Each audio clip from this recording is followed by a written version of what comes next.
because you seem to be bothered by it, but vacuum What? decay is a no, right?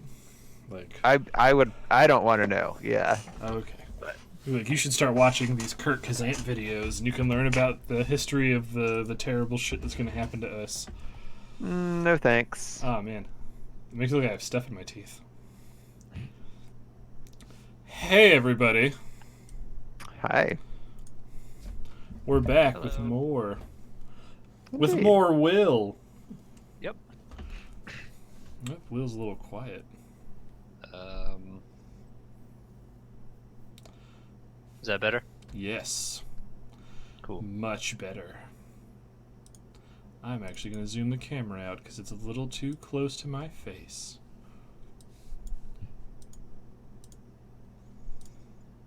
Ah. Oh god, not having a goatee looks so gross. But anyway, we're here to talk about movie stuff and video game stuff. Indeed. But first, we're going to talk about different movie stuff. So, Robert, you want to take away with the news-ish segment that we wanted to do? Yeah. Well, I think we were thinking we'd just talk about the final trailer that's released for The Joker, which is the kind of like, I guess, attempt to make a dramatic study of the character of the Joker and kind of like his origin story. Mm-hmm. So yeah, I did you guys have thoughts on the trailer? Well, Look, Yeah, I have some. Did you want us to go first, or do you want to go first since this was your idea? I mean, either way is good. I'm sure I can go. Okay. All right. I mean, I think like, so my impression is that the trailer does look really good, Mm-hmm. but I also remember that like the trailer for Suicide Squad also looked really good. Like making good. I don't know. I DC was is also always gonna such a bring that shit up. show, but like their trailers. I don't know. Whoever they're having make the trailers, they should just have them make the actual movie. Uh, um, but yeah, I don't know. Like, I feel like there's a 10% chance that this movie ends up being really cool, and like a 90% chance that it ends up being a pretentious hunk of shit that everyone is gonna meme about. Like, why did anyone think this was a good idea? But I don't think it's going to be like that much of like a difference of those two things. I think there's definitely the 10% chance of it being like, fuck, this is as good as it can be. I think there's a bigger average of just, oh, okay, this movie doesn't really do anything. It's fine. And then there's right, like a 30-40% chance of, oh my god, this is a pile of shit. yeah, I think Joaquin Phoenix looks like he's going to do a good job with the character. yeah, for sure. I don't know. Some of the things it's hard to tell. Like, yeah, this is a nerd fest. Hey, That's what we Rails. do on Thursday. It's Nerdfest time. Welcome Yeah. back to Nerdfest. Hmm. Sorry, you were saying about Joaquin Phoenix? Or something else, I don't know. Yeah, I don't remember. It wasn't important. Will, what did you think of this trailer? Uh, like, I don't know. I guess I'm more hopeful than both of you guys. Like, I really want it to be good, and I feel like it has the potential to do that. But CJ and I were talking about it last night before I went to bed, of how it could be interesting if this Joker that Joaquin Phoenix is playing isn't actually the Joker, but is the person who inspires the actual Joker that Batman ends up fighting. Hmm. It is Yeah. because he can't be the actual Joker. As they said, Bruce Wayne is supposed to be in this movie as a kid. Yeah, I guess I just was like a kind. Oh, your mic was cutting in and out, or I just wasn't hearing you. I don't know. You've broken up a little bit during this. Yeah, it may just be my internet's kind of a poopy today. But I was just saying As it that happens. from what I understand, when the movie was starting to come out, they said Bruce Wayne is in the movie as a child. Hmm. So unless it's going to be he grows up to be fighting like a 70-year-old Joker, this person won't be the Joker we know. Yeah. Well, I guess I had assumed just from like the way that it's framed that at the very least this was kind of like maybe an alternate universe or something. It could also very much be that, yeah. Yeah, because I feel like I don't know. I guess most of my experience with Batman is from the animated series, which, as far as I recall, never like looked at the origins of Joker. Um, but I guess like one of the things that concerns me with just like the premise of this movie is I think that part of and like intriguing about the Joker character is that you don't know why he is the way he is. He's just this like force of nature. Mm-hmm. Um, and like in the Okay. Chris Nolan version, which I think is like one of the better Jokers, Mm-hmm. he even actively plays around with like what his backstory is. So you hear him telling different characters multiple versions of his backstory, and that's like part of what makes him interesting. So like doing a movie that's supposed to be a grounded, sympathetic origin story for him, I feel like you're taking away that mystery, which is really interesting. And if the writing of the movie isn't on a level where they can put something as interesting in place of the mystery, then I feel like it's going to fall flat. We've confused rails somehow. We're, Oh, sorry, go ahead, Rob. oh, I was just going to say, we were just discussing the final trailer for The Joker, the It's movie part that of was our new announced. news segment we do Yeah. at the beginning of the Hmm. podcast. But as some weird, well, actually notes, I just wanted to throw in there really quick. The Yeah. animated series does go into the thing with the Joker. They do his origin story actually explicitly in a movie. Oh, Did yeah. you ever watch Mask of the Phantasm? I'm sure I did, but I don't think I watched it when I was older. I watched the TV show again when I was in college, and so I Okay. remember like a lot of that, and I don't think I rewatched. So No, that's the Jared Leto Joker. There's a new movie called Joker coming out starring Joaquin Phoenix where he plays a different Joker, and it's not like he's fighting Batman. He has a very Pagliacci look about him, rather than the traditional, just white face, big lips, green hair. yep. But I also want it to be good, and I think it can be. I just think it's going to be weird, Hmm. probably, because the trailer Yeah. does a good job of showing stuff without really explaining what's happening. So I doubt there's going to be like Hmm. any action sequences in this movie. I It's mean, there's like it looks like there's a riot sequence of some sort. mm-hmm. What it But sort of feels like is it feels like a spin on the Killing Joke, which is another. It's probably I think is the most famous exploration of Joker origins, yeah. where that is where actually the Heath Ledger gets like his version of the Joker goes with giving all the different backgrounds because Hmm. that's taken from the kill. Are you familiar with the Killing Joke? Yeah, the Alan Alan what's his Moore. name? Alan Moore one. Yeah, I read it Okay, at one point in time. wait. Or is this the number 6 Joker reimagined because Hollywood studios have no fucking idea what to do with the character? Who knows? But this I looks mean, more of a drama than an action movie. yeah, that's probably true in a lot of ways, at least in terms of like how the movie got funded, but like maybe we get lucky this time and by accident the studio handed it off to someone who will do something interesting. I also hope they hand dirted it off. Oh, You're, did I mic You cut heard out? that too? it was so perfect because it was just in the middle of your words, so it just went. Oh no. All right, but I think overall it feels like a consensus. We are apprehensively positive. Yeah, I would agree with that. But all right. Only if DC handed it off to DC, the only studio to ever do cinematic universe right. But let's move into the real shit meat Wait, and did he potatoes. mean Marvel? Yeah. No, I think he was making a. Oh, okay. I was like, what's happening right now? Oh, the way the shadows keep hitting my mouth, it looks like I have huge black things in my teeth. Oh, I need to turn the light a little bit. That's the vacuum decay setting in. No.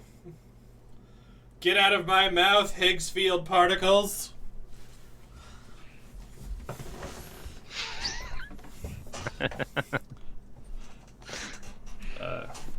Anyway, so let's get into the shitty meat and potatoes of our podcast with one of Robert's suggestions, which now... Hold up. I didn't suggest this. One of our fans suggested this. But the fan have to only see knows about it because you infected them Word. with the knowledge. So I blame you still. All right. You fair brought it enough. into our house. I did bring it into your house. But that being Little Panda Fighter. Mm-hmm. So, Robert, this is your song and dance, so why don't you take us away with... You want me to introduce it? Yeah, go So ahead. Little Panda Fighter, I would say, is among the really great pieces of subversive art that humanity has ever produced. And it's subversive on a lot of levels, which directly impact both the real world and the film. This masterpiece was released on the 13th day of November, 2008. It's like he's reading from a script. 6 months and 7 days after the release of Kung Fu Panda. That timing was deliberate, but it was not, as many biased and jaded critics have claimed, a cynical attempt to cash in on Kung Fu Panda by tricking your grandmother into grabbing it from the discount bargain because she thought it was Kung Fu Panda. Rather, this trick, and admittedly it was a trick, is the film's first subversion. And instead of gifting you the vastly inferior Kung Fu Panda, your deceived grandmother has given you a complex and nuanced piece of art to enrich your young mind. The Little Panda Fighter. Well, that's The movie been is garbage. Okay Podcast with Bad People. What are we doing next week?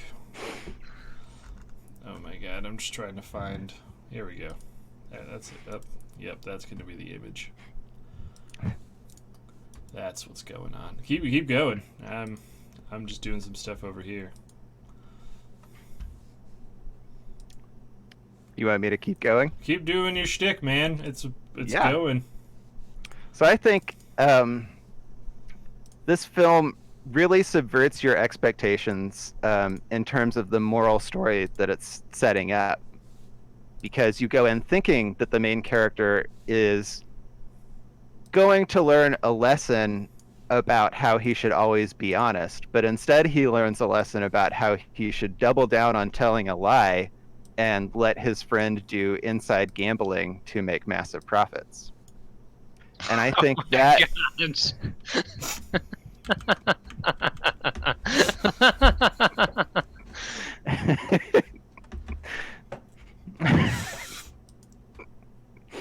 Yep. yeah. He's watching. Mm-hmm. So I think one of the really interesting things that the movie does is... Oh, did you mute me? No, I didn't mute you. No, okay. All right. I think one of the really interesting things that the movie does is it uses boxes as a metaphor for the way that its characters feel trapped within their own conditions. Uh-huh. So the main character is Pancata, and he really has the soul and heart Oh my of God. an artist. Just don't mind me. But he works in a bear bar that features boxes. It's just the teeth are just so it's so gross. Okay, but see, like, so that...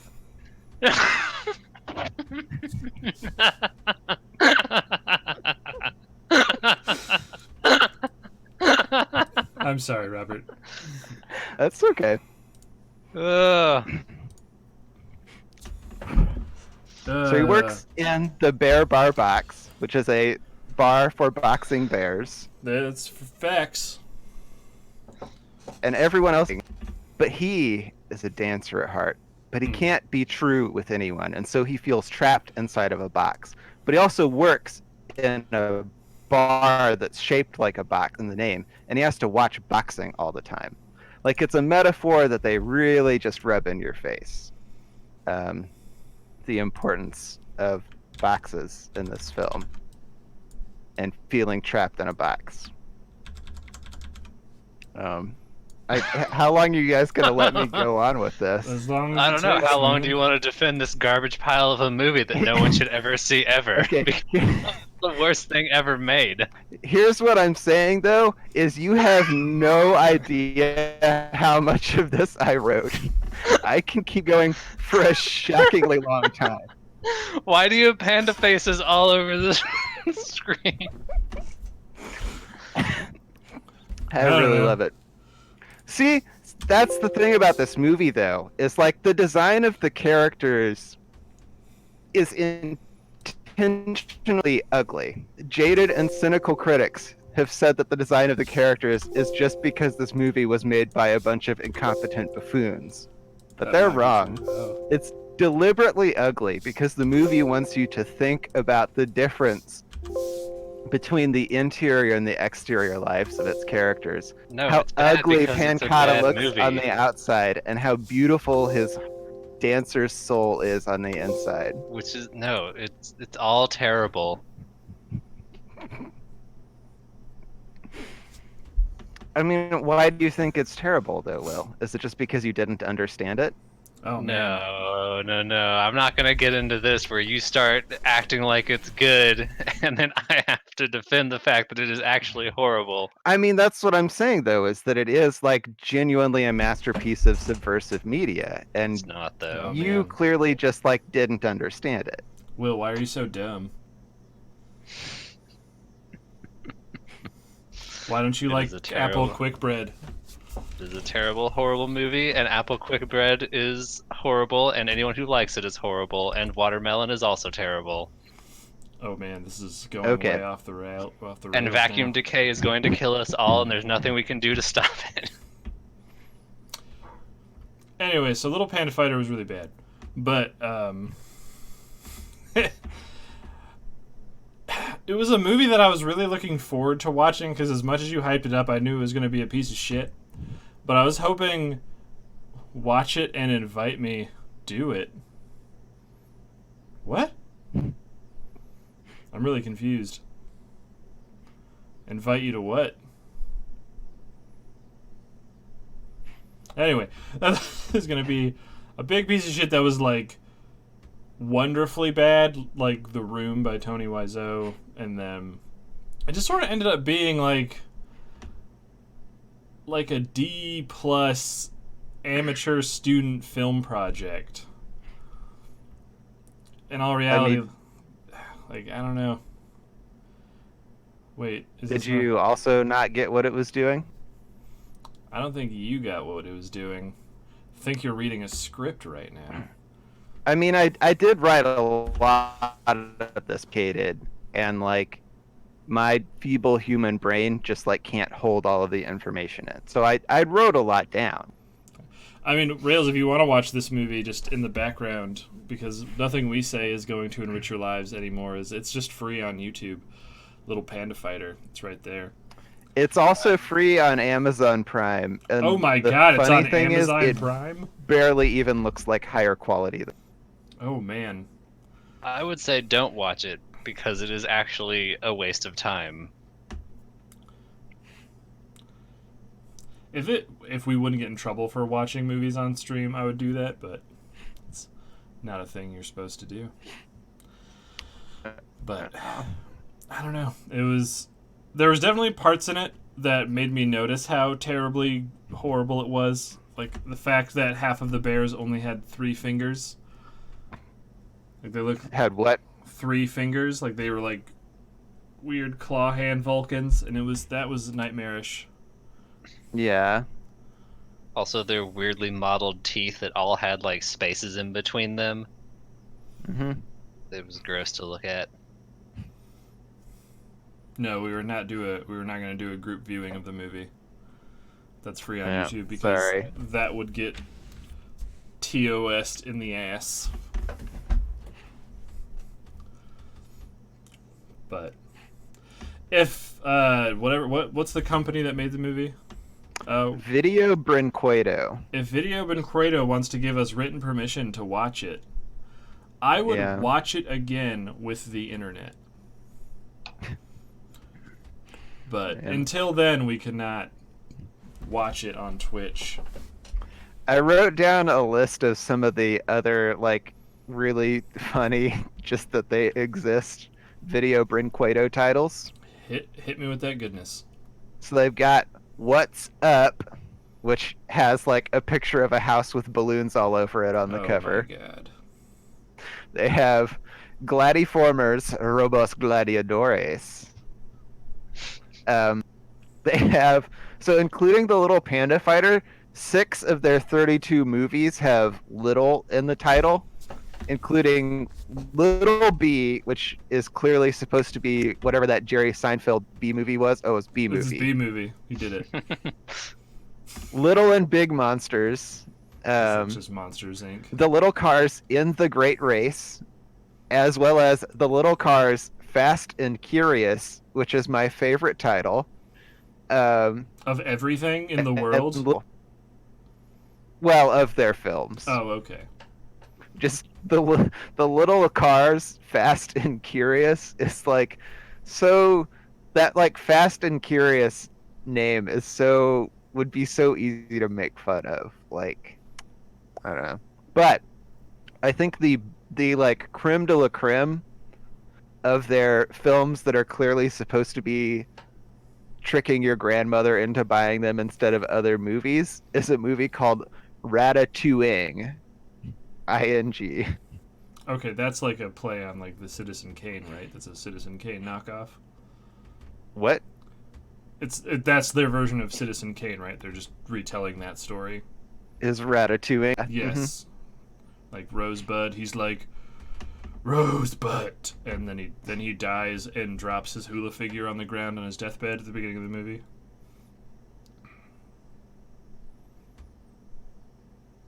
Oh, I can't hear anything you're saying right now. Oh, that's unfortunate. Because it was a really dumb joke, and I don't know if it got picked up, so I'm not going to say it again. I Fair heard enough. it, Thanks, man. but I've never seen Citizen Kane, so I know. Where even RLM reused it because of potential action? Oh, man. But what did you look at Ratatouille and see what it is about? I did learn it with the. Huh? What is that movie about? What movie? I don't know RLM. I don't know the acronym RLM.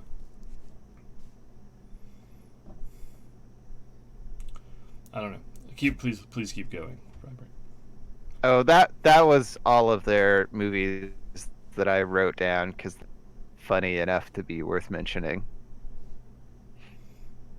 Oh, I'll stop pretending that it's good, even though I wrote way more. Well, I appreciate you stopping the bus before Yeah, it veers into oncoming traffic. I felt like if we were maybe, I would say like 20% through what I wrote, jeez. and I feel like if we got all the way through, chance that you would buy a plane ticket and come here to murder suicide me. I mean, if you want, just turn that to a Google Doc and we'll link it on Twitter. The Your everything I wrote. your I was manifesto. actually thinking that it would be really fun for me to make a like review video with that script. Hey, if you want to do that, Where we'll I put that on the YouTube channel. Yeah, that would be awesome. All right. Cool. More garbage for the garbage pile. Yes. I will direct this bus into all the traffic. But I don't know, there's really nothing like left to say about it. It's just it's 50 minutes. The thing you brought up that was kind of funny is they show off the walk cycles of characters. Yeah. Too much. Like they're like, we did Yeah, this one there's, thing. like, there's like just prolonged sequences where all you're doing is watching Pancata walk, or Mr. Polaris like walk from one side of the room to the other. It adds nothing to the story. It's like just there to pad time, I guess. Mm-hmm. What bugged the shit out of me? The two things that bugged the shit out of me the most was, one was the Mr. Grizzlepuss's constant snot Yeah. in his nose. That was like weird. anime shit that bugged me. And then the second was his like dancing sensei is the voice of Dr. Eggman from Sonic, and I was like, come on, man. Oh, really? Yeah. Man, that's pretty brutal. Oh, you weren't going to say how they constantly change the name of the antagonist boxer from the beginning? That was also super annoying, is they couldn't decide whether to call him Freak Teddy or Teddy Thunders. I think like one of my favorite things was the terrible animation when Mr. Polaris would laugh, and he Yes! just go like ha ha ha ha ha ha ha. I tried to find a gif of that. I'm Oh gonna man, look I made again. myself dizzy doing that. Okay, there might be some weird shit popping up on our screen in a little bit, but keep going. Awesome.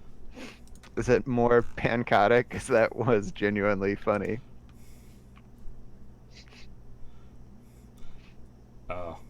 This is what I want. Just keep talking. You guys need to keep we can't have any dead space.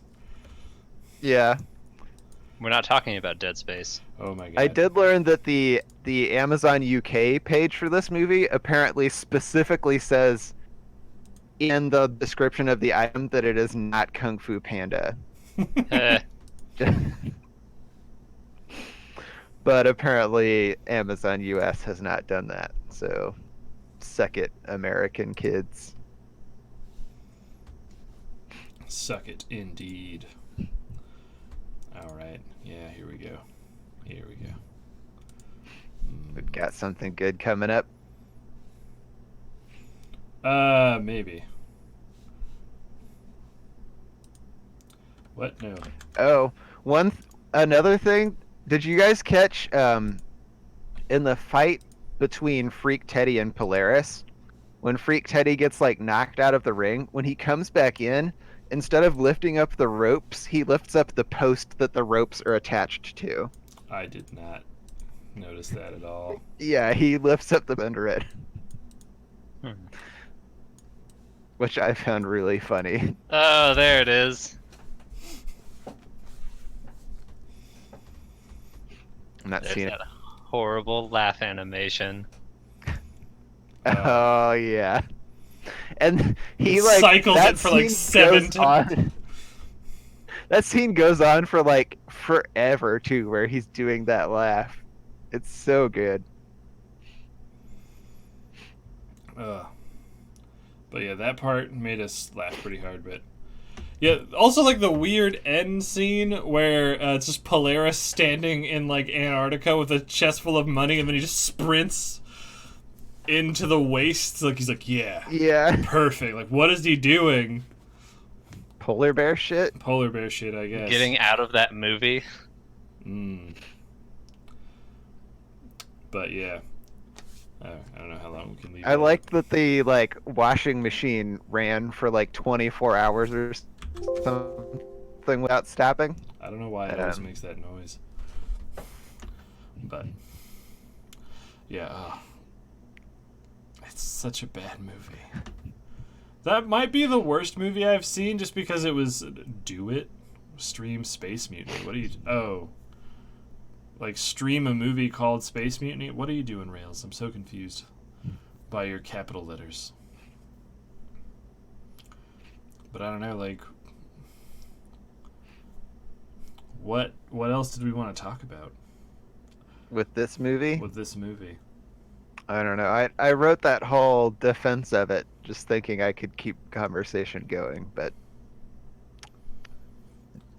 If you would have didn't given us heads up to work like as I had hoped. to do a bit, then yeah, it would have worked more. But it's just like, yeah.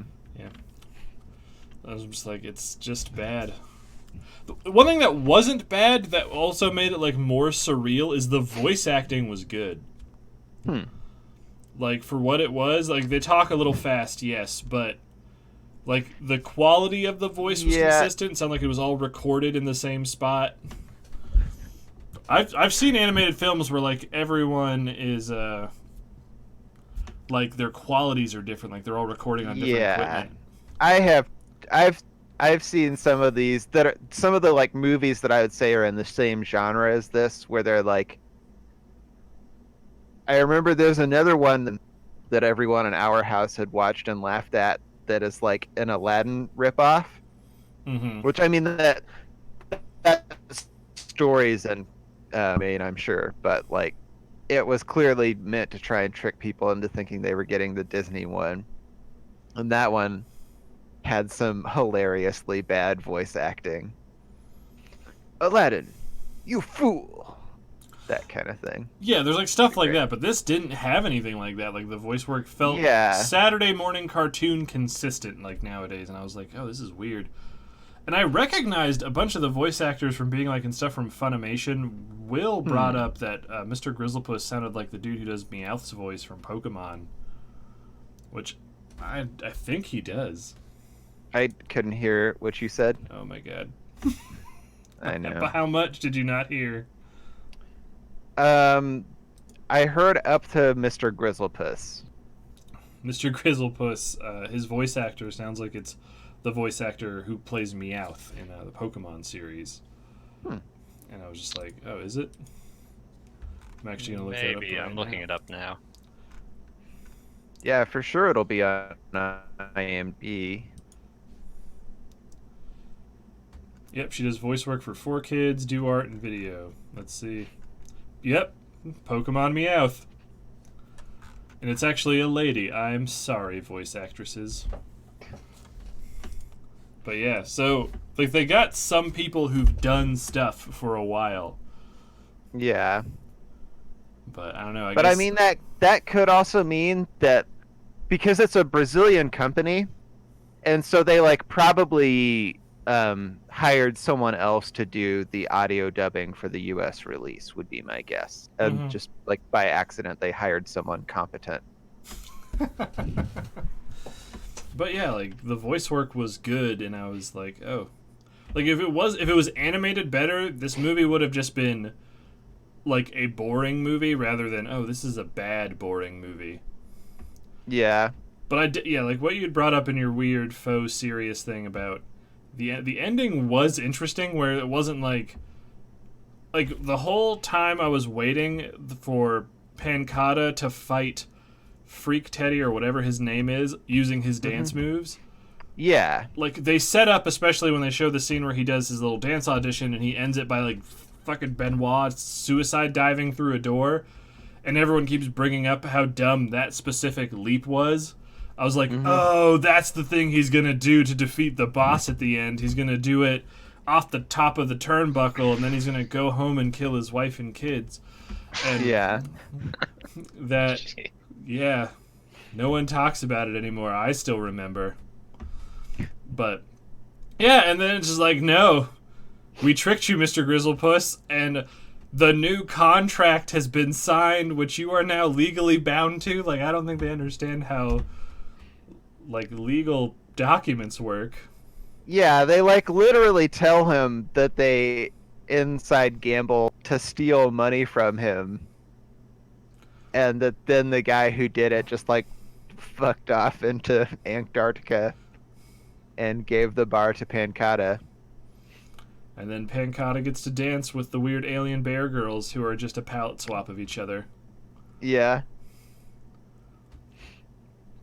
The only thing that would have made that movie like better is if they would have made original music that was just horribly lazy rip-offs of like other music.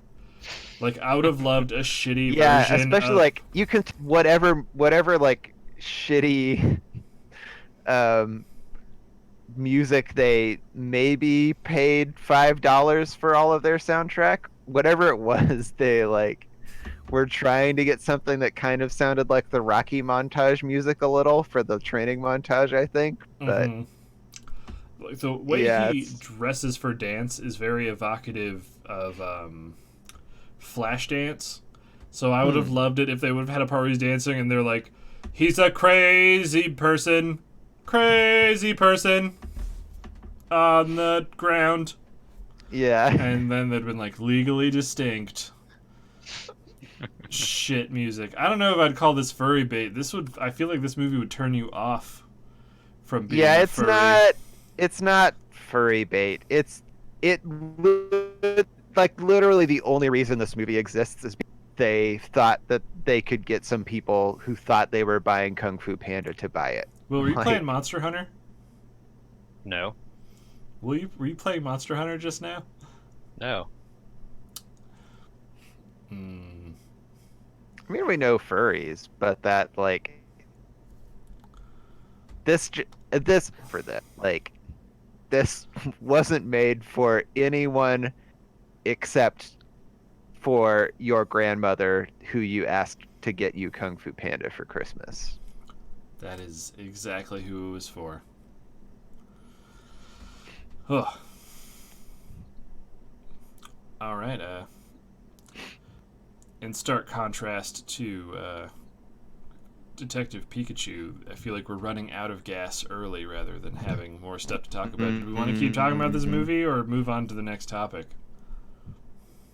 I mean, there If you probably isn't that much more to say. if you have It's a hunk of shit. more to talk about, I was really hoping you'd have some weird goof-ass facts about the production of the film or something. I don't know. I really wanted to. There were literally only 2 facts on the trivia page on IMDb, and I did extra research into like Video Burn Cueto to find some of their other films. Like I did the best I could, but no one cared about this movie enough to put facts about it anywhere.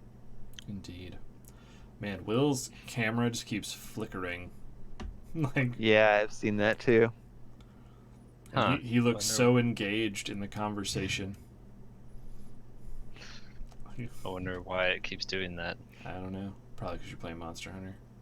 I'm not playing Monster I think Hunter. so. My controller is over here. That Don't proves lie nothing. to us. He has an auxiliary controller he hides on his lap when we can't see his lap. It could be that, or he could have those little like, and right under the camera is his grabber claws, and they're going to where the controller is. Right under the camera is my keyboard. No, I mean the keyboard's there too, but that's just to fake us out so that we won't suspect the grabber claws. We got you. Lapgate Yeah, 2019. You got me. But the next part of the podcast, the closing part, this is probably going to be a shorter podcast. It's about humor in video games. Indeed. Another suggestion by Robert, which means it could be a giant pile of shit. So we have to Oh, be careful. Sick burn on Robert. you got me. So you brought it up. So did you have anything specifically you wanted to talk about? For Well, the game that like I was playing that made me think it could be a fun topic just finished yesterday. I just finished Shantae the Pirate's Curse. Mm-hmm. And that was a game that had some like really funny moments that made me laugh a lot. Like one is this quest that you do where you like find this guy in kind of a little like forested in area, and he's next to this lady on a table who's made out of stone, and he tells you it's his wife, and she like got a paralysis spell put on her that turned her into stone. And he asks you to go find the spell so that you can undo the curse. Did they say that she has a rocking bod? No, Oh. they did not do that. You go and find the spell, and then come back and you give him the spell, and he casts the spell, and instead of uncursing her, It turns him into a it stone? turns also. And their combined weight is so great that it collapses the roof of a cave that it turns out they were standing on top of. And so that's how the next area opens up. Which I thought was pretty funny. It made me laugh at least. That is pretty goofy. Let me just look But up. yeah, that game had some other good ones. Like there's a quest where there's these 2 girls who have gone to this like hot springs that they were gonna go do hot spring stuff in, but like all it's dried up. Mhm. And the resolution to that quest is that there is a like giant lizard thing that's of them, and you cover yourself in ham stank and then go stand by the lizard, and it starts drooling over the ham stank and makes this like waterfall of drool that turns into the water in the hot tub in the like hot springs below. Gross. Yeah. That's I would say because the thing you both brought up is that puzzle stuff is adventure games. I think are the genre that dip their spoons into the rich, creamy pudding of at least decent comedy the most. Yeah, yeah, that I would agree is like where a lot of the best humor in games comes from. So I believe we had someone who is still present with us now. They may have left. Who, when we brought up comedy in block capitals, wrote the name Claptrap in the chat. Claptrap being a not great thing of comedy, but is also indicative, I think, of how most modern games handle comedy. Yeah, I would agree. Like I would say like a lot of the Borderlands stuff just feels like it's trying way too hard to be funny. Yes. And like Claptrap is a particularly egregious instance just because he's like in your face constantly saying things that you can tell were supposed to be funny, but they're not. Um, Feel free to interject at any yeah, I time, feel like Will. there's a lot of that category. Oh, Yep. were you saying something? Oh, I was just telling Will, feel free to interject at any time. I mean, I don't like Yeah. Claptrap, so It doesn't have to be just about Claptrap. It's just right now, it's just this image of Robert and I throwing words over this stoic valley of William sitting in his chair really far back, just quietly sitting there. yeah. Like he forgets that he's on camera. And people are going to be like looking, because you are in the middle of the screen, so you need to be doing something like show that you're interested. Should move me off to a small corner then. I so that can't. I'm not I obstructing don't have the anything. ability to do that because you are in Discord. Um, I I mean, demand there that is you some of the do. stuff Oh, in Borderlands that I do think is funny. Like I thought Dr. Zed was a pretty funny character, and also Mr. Torg from his DLC. Mr. Torg was very funny. I don't think that Borderlands is unfunny. There's a lot of funny stuff like especially I think 2 is much funnier than 1. Although it is trying hard, but like the mission where it's about shooting the dude in the face and his name is Shooty McShootface. And he just wants you to shoot him in the face. That's the whole mission. And your mission objectives are shoot him in the face or don't shoot him in the face. And he just screams at you to shoot him in the face in so many different ways. yeah. And then when you finally do shoot him in the face, he's like, "Thank you," as he's like dying, and that made me laugh. Comedy is such a hardcore subjective thing Yeah, that's true. that it's really hard to do something that is quality but appealing to everyone. Because I think Yeah. a lot of publishers, not more than developers, I think they still think, at least until maybe recently, that these games are games being played by ADHD-ridden 12-year-olds who are just there to shoot and they're not really paying attention to what's Yeah. happening. So all the comedy has to be quick and snappy and really loud. Because to me, I think the best comedy in any video game that I can think of comes from the Portal series. Yeah. Uh, It is. Yeah, that is too. Where it's just like really genuinely well written. It's well written and it appeals to me especially because it's a darker humor. It's very morose and detached because it's a computer like telling you to kill yourself because it'll get you points in a video game. So there's a nice mix of meta and everything else. Everyone's gone good. Now we can go back to talking about Little Panda Fighter. No, I want to be done with that movie forever. Well, you start talking, William. This is what it is. Will, do you have any games that you thought were particularly funny? I mean, Borderlands was the one right off the top of my head. I didn't even think about Portals, even though we played it earlier this year. Well, 1 second.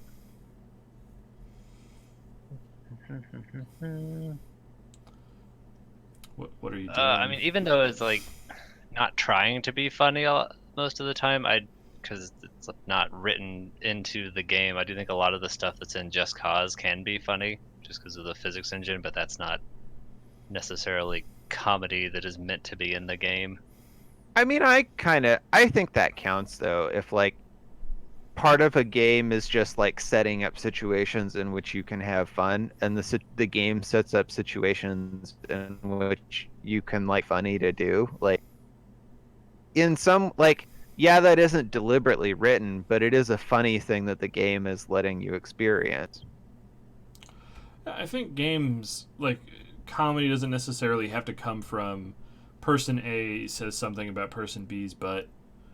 Yeah. It can be, even though I don't personally think it's that funny, but I know people were like, is like something like Goat Simulator, where Yeah. like the comedy comes from the physics engine being a giant Mhm. pile of sticks and garbage. Well, that and also just from like the premise itself being really silly. Mhm. That, or I think a better example of that, which actually does have decent comedy, is Octodad. Is the moment to moment gameplay is funny because you have to control each limb individually, and that makes doing tasks like flipping burgers or pouring cereal for your adorable children magnitudes more difficult. Yeah. But then there's also just moments where people are just talking, and the comedy setup of the fact that no one realizes that this person is just an octopus in a 3-piece suit is in itself very funny to me. And the people who gave it overwhelmingly positive reviews on Steam, I guess. I'm trying to think. The cringiest of cringe for comedy for me probably comes from the Duke Nukem series. Yeah.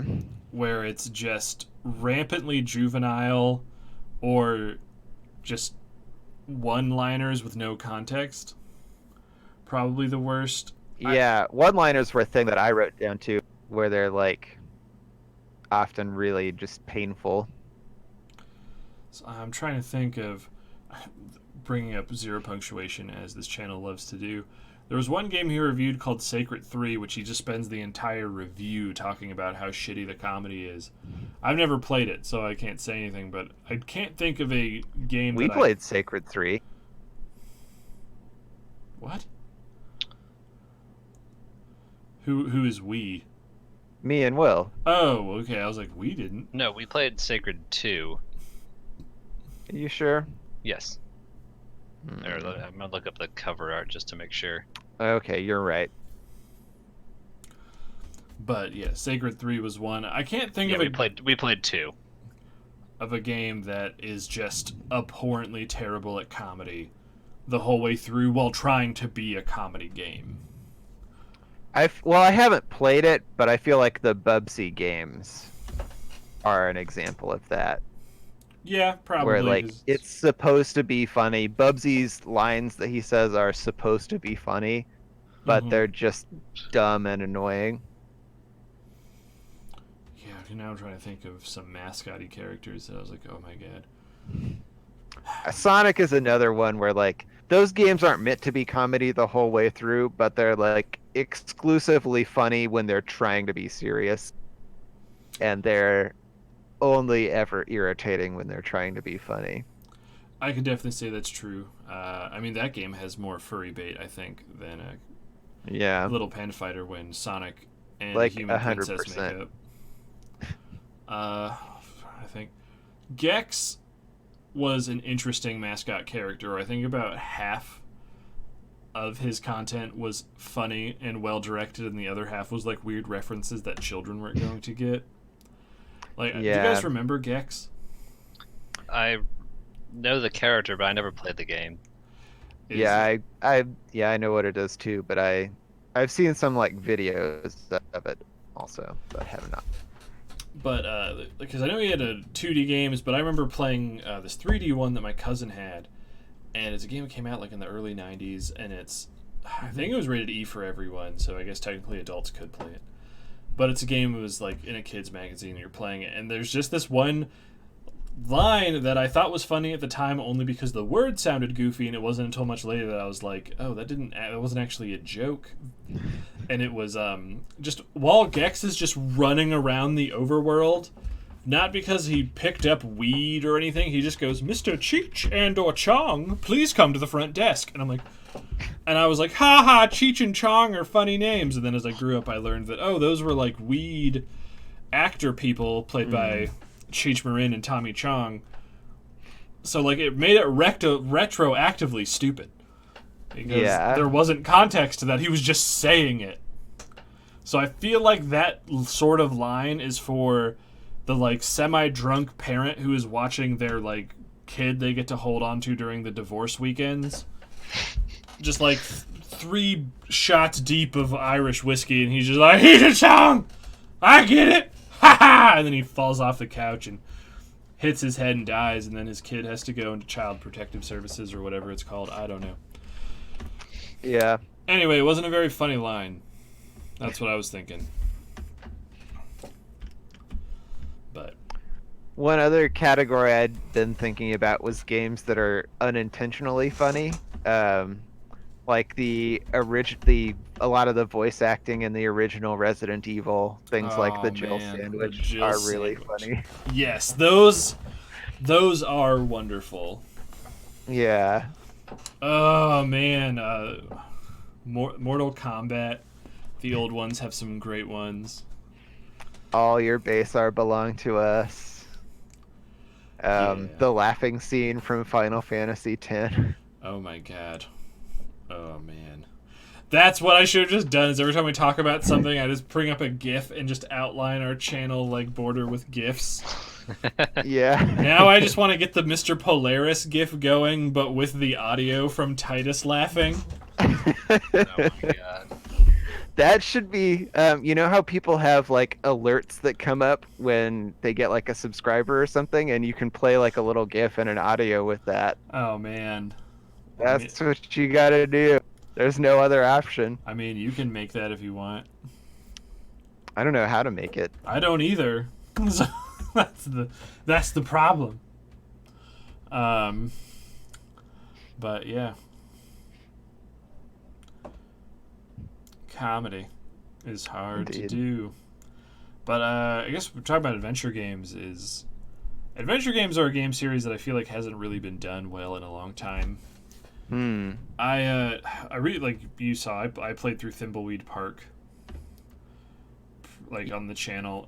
That had some good stuff. Yeah, I wrote down in like my list of notes from that game the like puzzle where you have to have 4 different characters all eat the hot dogs that make them throw up in order to like get to the next step. I found funny. That was definitely funny. You made it funnier than it would have been if I was just playing it by myself, but when you're playing as the girl character and you have to climb up that really long ladder on the bookcase, and you just like freaking out in chat made that funnier. I'm trying to think. There was also a lot that it didn't work out. Like, I don't think the characters were that funny. So that made it hard a lot of times to take like what they said being funny. Yeah.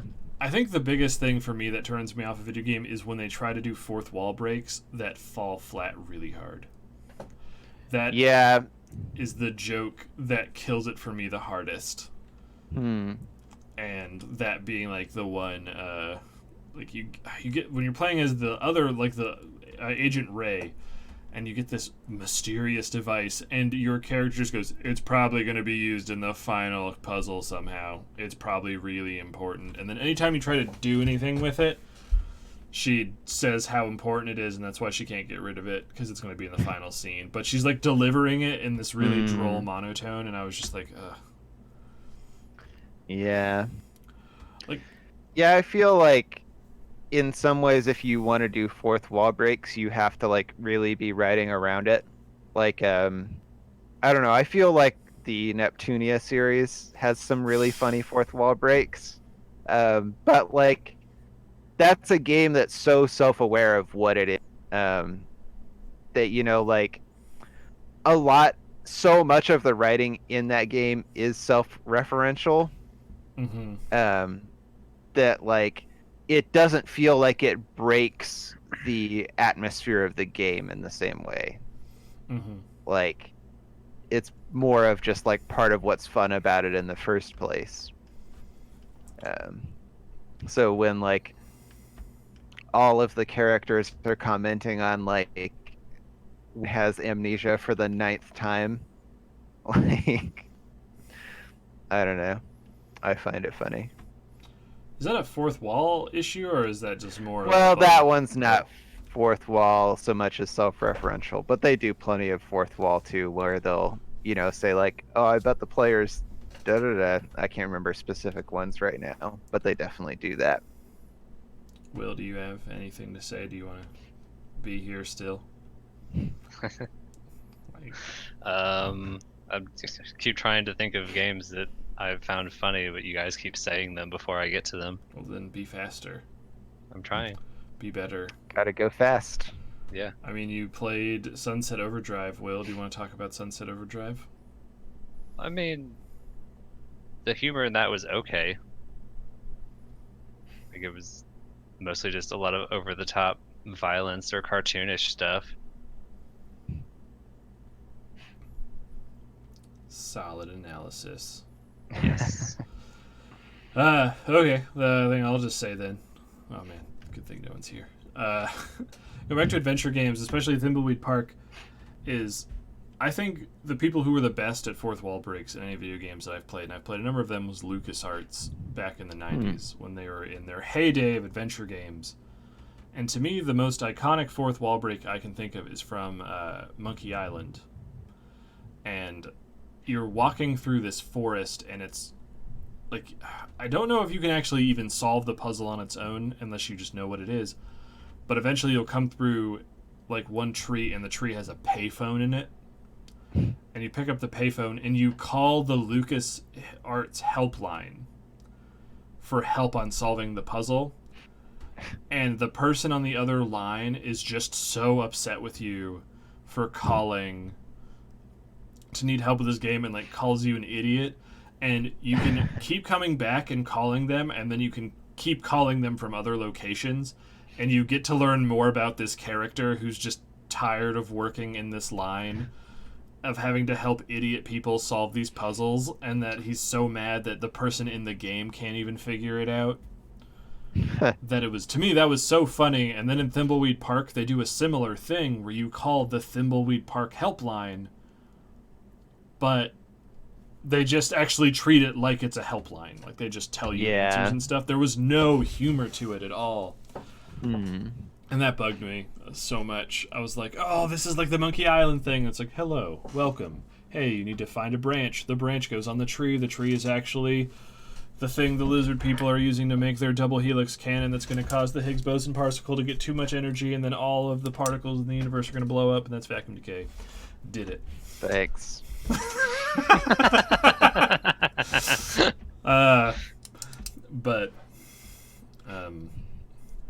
Yeah, I don't know. It's been so long since I've genuinely laughed at a video game, I think.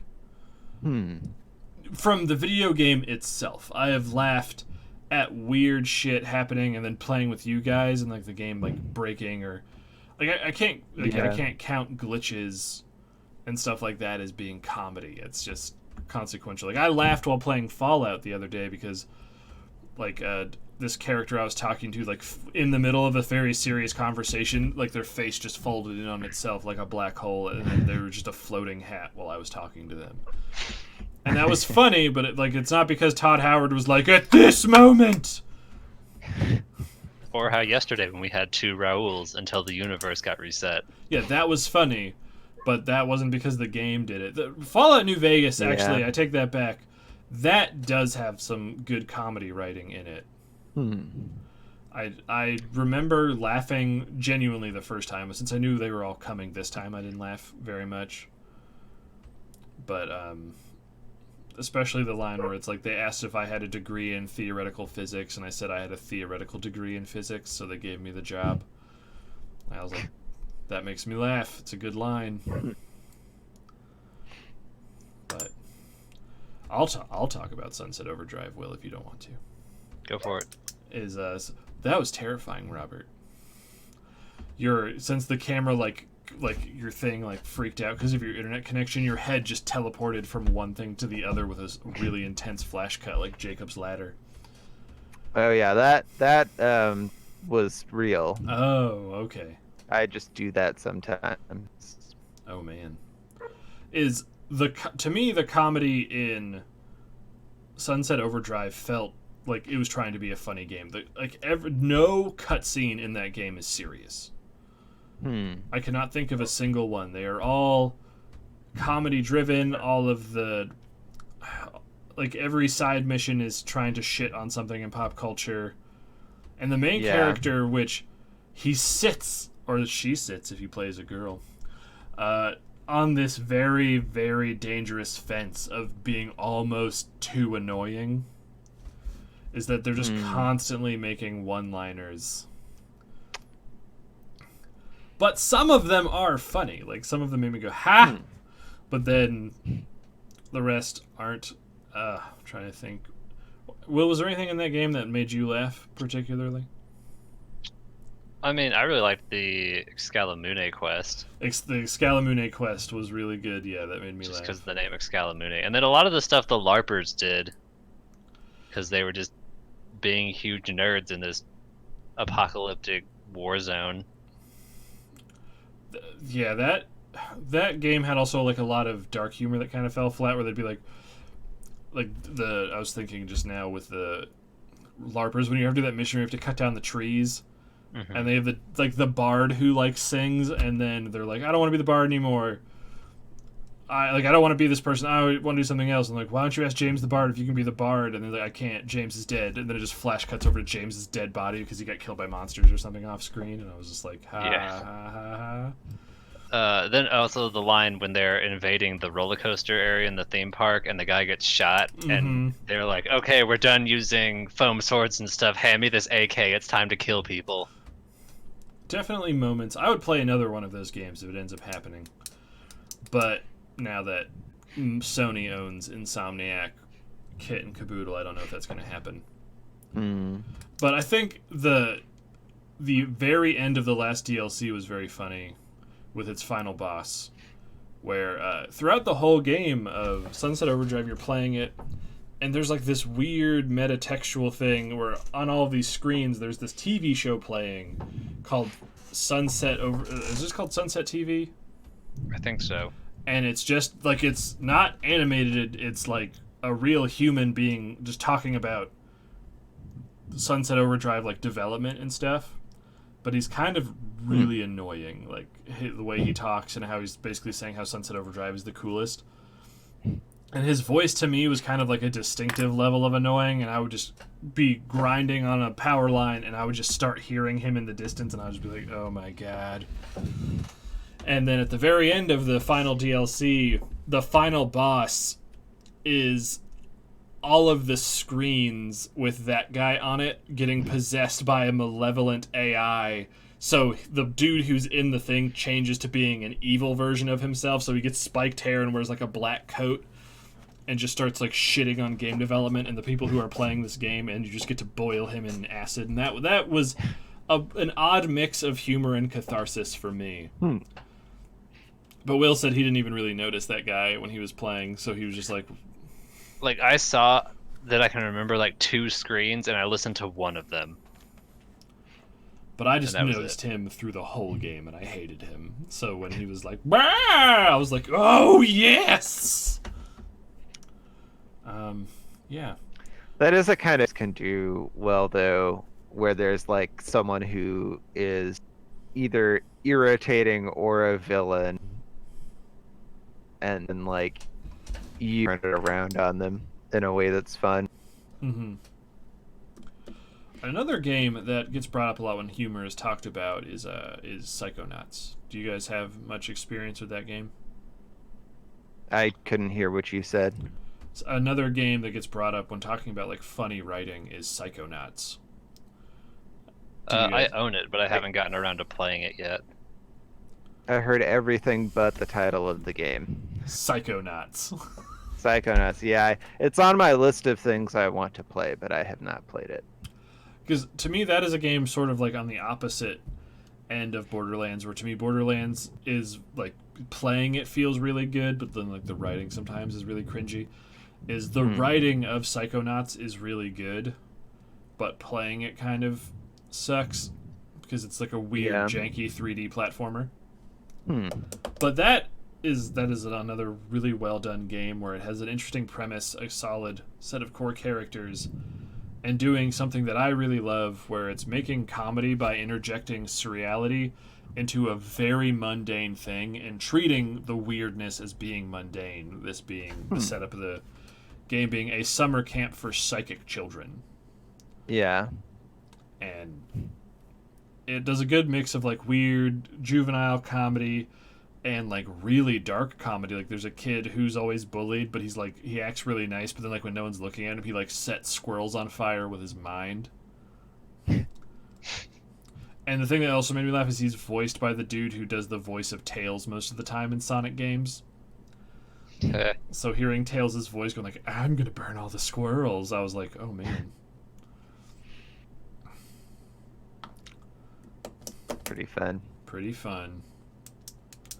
I felt like Undertale is another game where like it has a lot of funny moments that come from the writing. Mm-hmm. Like it just had like the way that Sans and Papyrus play off of one another is really funny a lot of the times. Or like when Metaton go up and suck you into whatever game show he's come up with this time.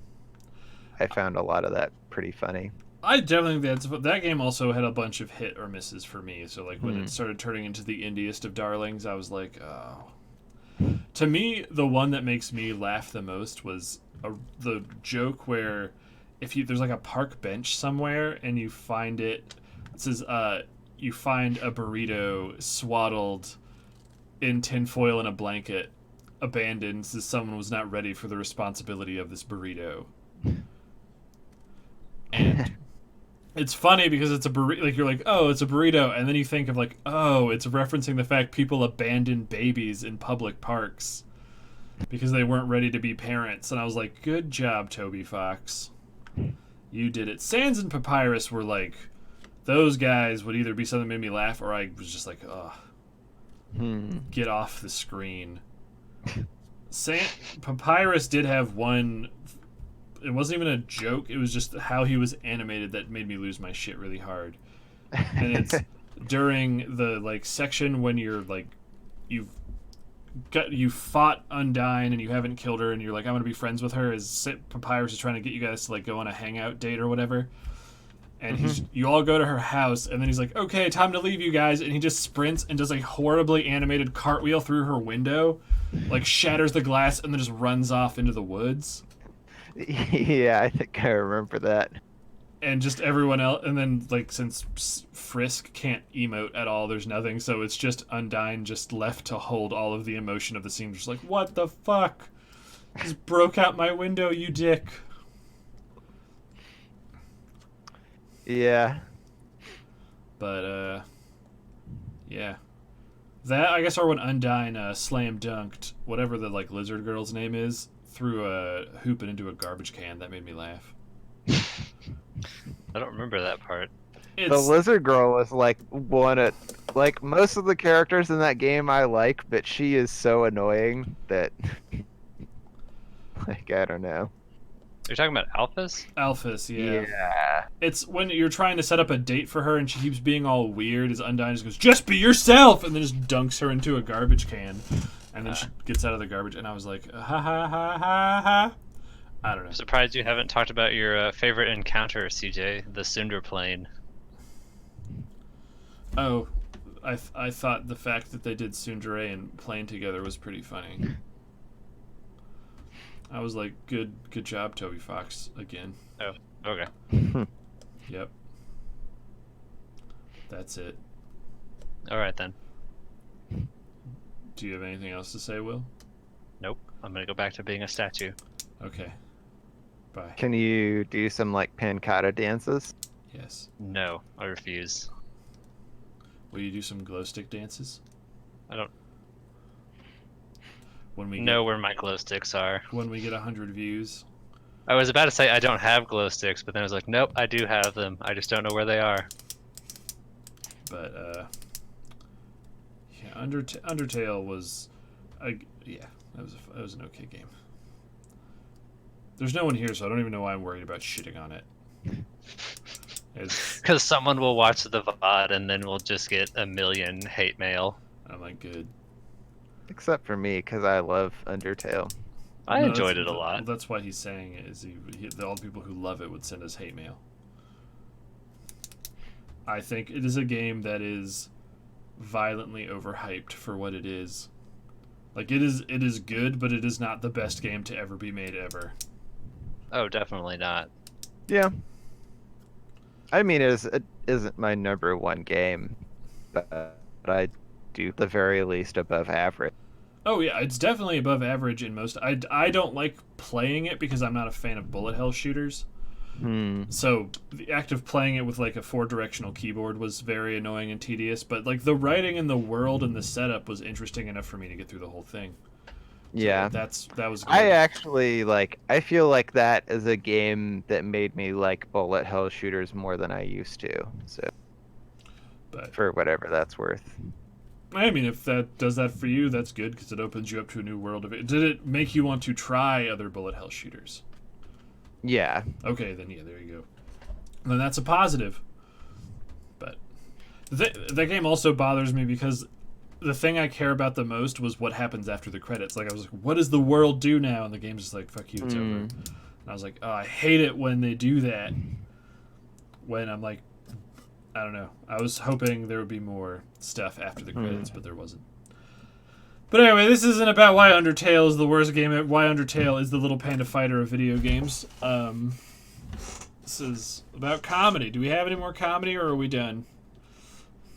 Well, one that I don't think you guys have played, but Valhalla I've talked about before. You have talked And it's about like it before. I have, but I think it's a game that also has some like really funny moments. Mhm. A lot of them come from the fact that they have written likable characters and they have some good banter. But then there are some like super goofy moments. Like one thing that happens at one point in the plot is that these corgis who have been gifted with like human level intelligence start showing up at the bar and just like wrecking shit and being annoying, and it's kind of fun to watch the bar staff have to be like these fucking corgis. But Nice. yeah. And then I wrote down a couple of games in the category that I called mildly amusing, where they're like maybe not laugh out loud funny, but there's like little things that are like, that's fun. They're not lol-inducing games. Yeah. So like Enter the Gungeon, I feel like a lot of the bosses are kind of silly and fun. Especially they'll have like puns to them like Gatling Goal or Amiconda, Beholster, the Gorgon, What is or Hide Dragon. what is the pun of Gatling Gull? I guess it's not a pun, but Okay, it's kind of like Gatling Gun. Gatling Goal, because he has a Gatling gun, Okay, but he's a goal. gotcha. Or like in the Dead Rising games, you could like there were lots of goofy fun ways to kill zombies where they, had like added in sort of silly items that were fun. Could dress like a lady and run over people on a tricycle. You could do that. Um I Bayonetta was another one that I thought some about. The character herself as like written in a way where she has a sense of humor that's kind of fun. So like there's another character in the games, Luca, who's like a reporter who's always chasing Bayonetta around trying to figure out what she's up to. Mm-hmm. And she'll kind of like tease him in some fun ways, where she'll just do like crazy superhuman stuff and then he's like, whoa. Or she'll always call him by like pet names. He's like, stop calling me that pet name. I don't know. So a character who I enjoy and who I find has a fun sense of humor. Really waiting for Evan to just buy that game so that way I can be like, oh, I can finally play it. Yeah. Yeah. Well, I hope when you do play it that you'll like it. The last category that I wrote down was like games that are not necessarily like you wouldn't necessarily think of them as comedy games, but they're multiplayer games which are clearly designed to at least in part create funny situations. So I think like Gang Beasts is a really good example of that. Mm-hmm. Like if you compare that to a lot of other fighting games, like there's just so much silly fun to be had in Gang Beasts, and there's such a it does a really good job of making the like cost of losing feel inconsequential, so you can just like have goofy fun times where you and all your friends pull each other off of a cliff. Mm-hmm. Um, or like Stick Fight, I think is pretty similar in terms of the way that it creates funny scenarios often. Um, I guess I also put Streets of Rogue in that category, uh, where just like funny things can happen. Yeah, Streets of A Rogue I bunch of also think people. is a game that's trying to be funny. Yeah, it has some like jokes that I think are genuinely funny too, Mm-hmm. though. Like when I was playing the hacker the other day, and you could hack the jukebox to play Mambo Number 5, and everyone hated it. That made me laugh. Or making the refrigerator run, Yeah, and it just sprints through people and they die. which was super fun. That's good. All the games by the people who do like Castle Crashers, Battle Block Theater, and Pit People. They Hmm. have a really good visual comedy aesthetic with those games. Yeah. Like I'll never forget the like the on the rails driving section you have to do through the forest, and there's just constantly a deer that is aggressively shitting, and Oh yeah. that's how it is keeping up to you. It's just shitting super hard, and I'm just like, oh. Another game that I thought had some decent comedy for being what it was, but like the game wasn't very good, playing wise wasn't terrible, but was the first South Park game. Did you guys play either of those? No, I I haven't played either of those played yet. Stick of Truth, Mm-hmm. which I remember finding funny at the time, but I also like wonder if I would find it as funny if I went and played it now. Yeah, The I don't answer to think that. it would be very funny if I played it again. It had some interesting stuff to say about video games, but a lot of the stuff it said wasn't very like nuanced Yeah. or like original. Hmm. I like the part where you go to Canada and then the game just turns into like a top-down Final Fantasy-esque map. I thought that was like clever. And then the just ending premise that the way you save the world is the dragonborn your character has to fart on a princess's balls. Like that was such a stupid thing, and then you're like, what? And then at the end of the game, like the huge shockwave happens, and there's like the little kid and his like old grandpa, and they're like, Grandpa, what happened? He's like, I guess the dragonborn must have farted on the princess's balls. Like it's like a normal thing, and I was like, it was so stupid that I laughed about it. But I have not played the second one yet, the Fractured Butthole, which Will now just got the joke to it recently. No, I just thought it was spelled fractured butthole, not fractured butt hole. So yeah, you got the joke recently. That's what I'm saying. That's what you just said. Okay, Yeah, that it was wordplay. your Yep. wordplay Yep, good one, Will. did it. I think Got that's him. like the 20th word you've said during this whole podcast. Well, I don't want to get above 30. Okay, we're getting close. We'll have to pay you benefits if you get above 30, so definitely keep the word count down. Just keep being the literal center focal point of this video. Just be a very still white boy while Robert and I talk through you.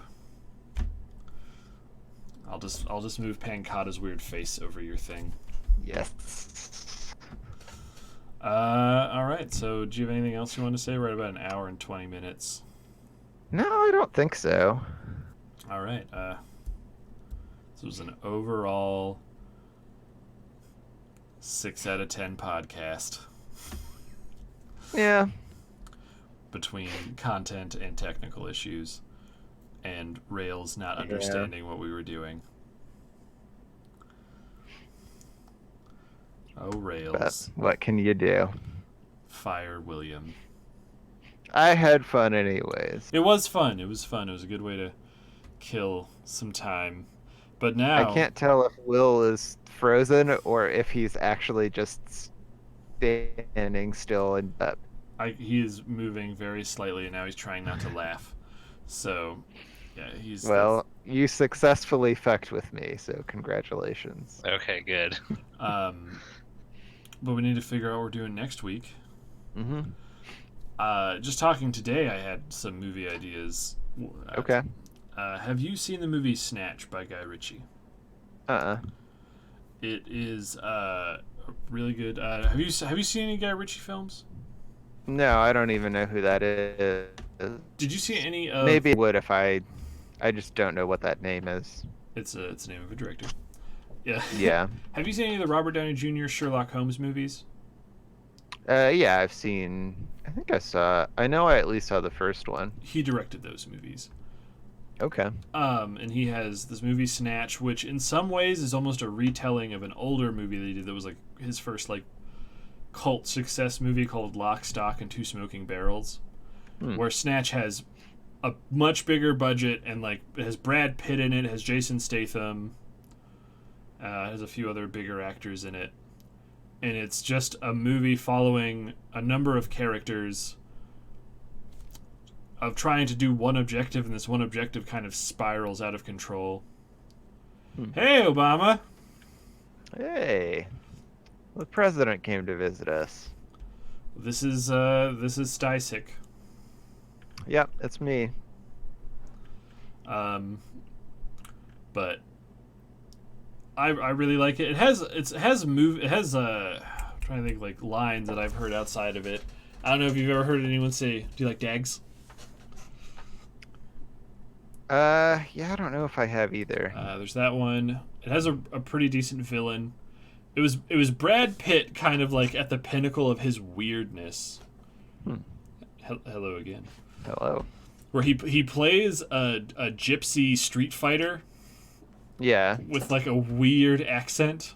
He's a pikey, that's what they're called. I'm having a presidential day now. Well, the Let's internet cut just out a made whole you bunch. sound so Oh, no. terrifying. But yeah.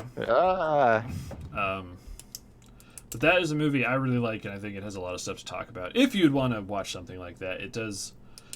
Guy Ritchie is kind of like the dude who kind of made it popular for like when a character gets introduced, where like the camera like stops on them, and then it kind of like says their name, and it'll kind of cut away to give a quick backstory about them before cutting back to them. You know what I mean? Gotcha. Yeah, I know that. I at least recognize that like film technique.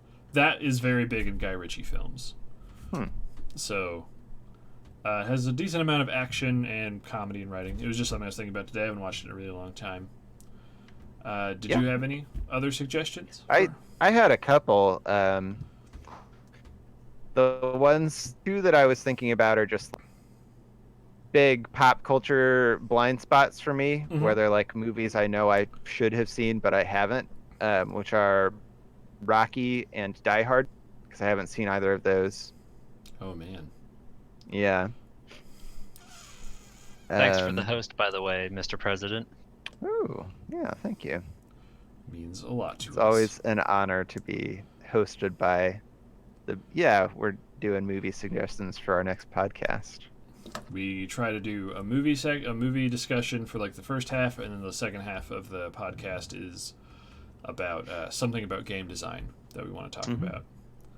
So for this one, we watched a horrible movie called Little Panda Fighter, and then we spent 40 minutes talking about our favorite uses of humor in video games. But Rocky, Die Hard, of those two, I would say probably Die Hard is probably the better movie. Rocky is good. Yeah. Sunshine, Danny Boyle. Oh, that also got me another one. Have you seen Eternal Sunshine of the Spotless Mind? I don't think I have, no. I think that movie would be right up your alley. It is a weird sci-fi movie that is not a comedy, starring Jim Carrey. And it's in a world where if you don't want memories, you can pay to have them erased. Gotcha. That is in my top 3 science fiction movies of all time. But All right. Well, I think all of the suggestions this week are good. I'm gonna say I think you should pick one. I should pick one. Will should pick one, since he probably won't be on the that. podcast next time. Do Die Hard. Okay. Die Hard it is. Die Hard it is. I will cover one of my major pop culture blind spots. Yep. Then you'll finally know who John McClane is and why he always says on Yeah. TBS, "Yippee-ki-yay, Mr. Falcon." That is the TV edit for that line, and it is the best. Should I look for the TV version? No. All right. Well, thank you again, Mr. Obama, for stopping by. We're about to finish up as well. We're always excited to have the president come and visit us. So yeah, we'll watch Die Hard. And do you have any ideas for the video game portion? I did not. Okay, that's fine. I didn't really either. Yeah, it's hard to come up with ideas for. It's what? You cut out really bad. Oh. Well, I didn't say anything important, so that's all right. Fair enough. Yeah, what's something about video games I've wanted to talk about? I think I had one idea, but I think I'd pitched it before and you'd said no, which was a discussion of music in games. But my recollection is you really... I don't know, my recollection was that you had said something like, I don't really care about music in games, but... I don't think I would have said that, because music's very important. I think it may be something like, I don't know much about stuff for music. Yeah, that sounds right. Because unless you just had a bunch of shit you want to talk about that I could soundboard off of you with, I don't really have a lot for music in games. But if you want to do that, we don't have a better one. The only other one I was thinking about is like, man, I want to keep talking about that weird ghost Pokemon game idea we were talking about. Okay, I mean, we can talk more about that if you want. But Will, what should we do? I think music in video games is a fine topic, and then good and bad examples of it. Okie doke, there we go. So Die Hard, and then music and video games. Awesome. And I will find us a news item. Or if you guys have ideas for news items, let me know. Will do. So we have planned for next week. So before we go, we'll find someone to jump into today. I think ZGT is playing today, so we can bug them again. He's a good guy. Indeed. And then he'll be like, oh man. And then maybe Obama will meet him. But Obama may have already left for I can't remember what's the name of that camp that all the presidents go to. Camp David. Yeah. Well, we'll see what happens next time. Tomorrow will be Fallout 4 in the morning, and then Fallout New Vegas in the evening. But more than that, I don't want to cancel the morning stream because I like playing it, but CD Projekt Red is airing 15 minutes of public gameplay for Cyberpunk 2077. Take a break. Just say that's what you're gonna do. But it'd be like an hour into me streaming, so that'd be really weird. Just be like, I just started. I need to stop now because of robots. I mean, just like put it in the title of your stream. Be like, this is the stream today, but I'm breaking for Cyberpunk news. We'll see. But anyway, we'll also see. Are we doing grab bag again on Saturday or something else? We can totally do a grab bag. I don't know what games we'd play on it. Yeah. I don't know. I just didn't know if we had a Saturday plan or not. Because I know Evan won't be here, so we can talk about it. Okay. And, Zero Gravity Theory is playing retro games. So we'll see Yeah, he you was doing guys that when we were hosting him earlier. later. Bye. Bye.